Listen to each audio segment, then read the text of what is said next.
So in this practice, calculate the acceleration of a primitive yo-yos. To solve these questions, we have to review the rolling without slipping. So in this case, we consider some object is rotating without slipping on the floor. So this point is actually this object is rotating and moving to the right. Then later on the rim, this point actually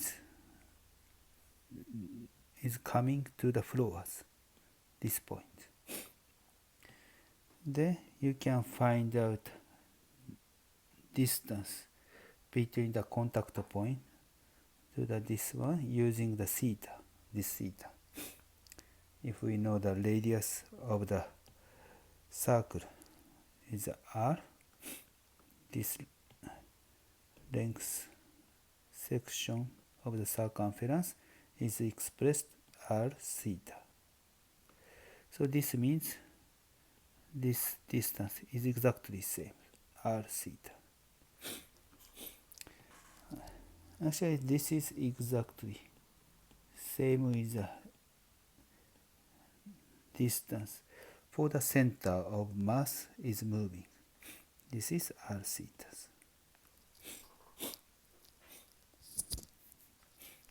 So actually from these figures you can find that the center distance for the center of mass is moving is equal to the velocity of the center of mass times delta t equal, this is equal to the r theta, like a delta theta if you consider small angles.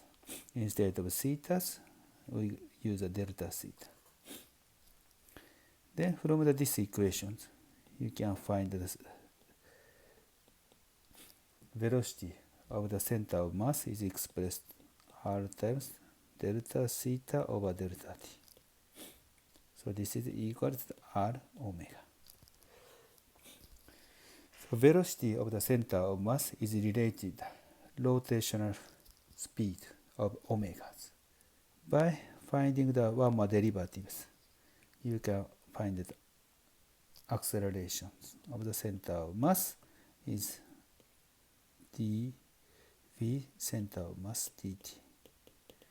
R is constant, r d omega dt. So this is r alpha.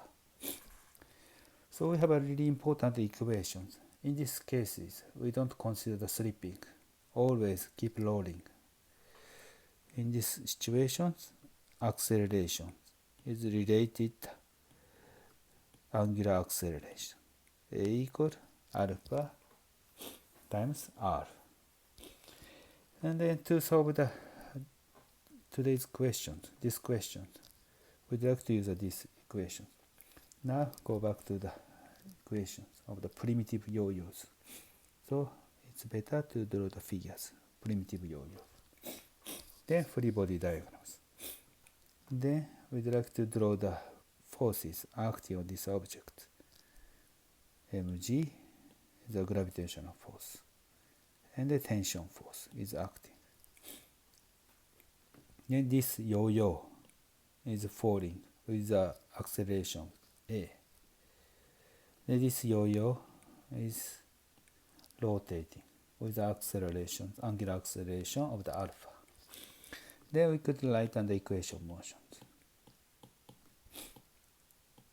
for this object. So mass times acceleration a equal mg minus t. ma equal f. Then rotational motions. I is a moment of inertia times alpha equal torque. Torque, this is r. T is a right angle. Again, torque is r times t. This is the first equation. Second equation. And by the way, I is a in this case we consider disk 1 over 2 m r squares. We have two equations. And one more equation coming from the these conditions. A equal r alpha. A equal r alpha. This is third equation. So again, from the second equation, you can find alpha equal rt over I. And by substituting the third equation, you have a equal r squares over I t. And from this equation, t is expressed I over r squares a.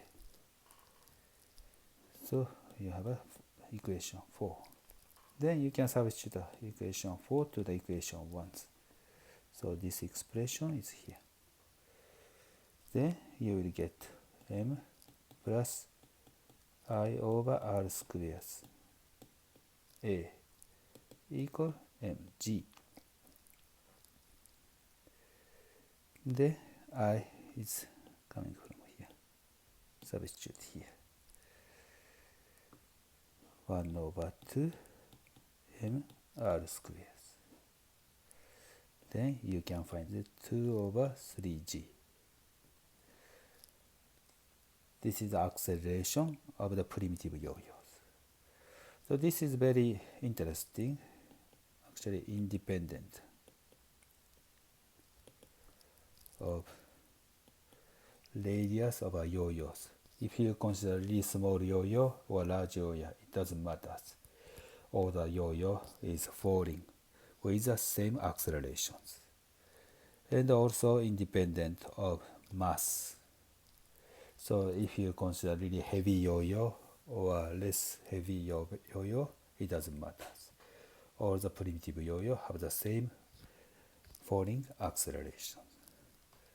This is the answer to this practice.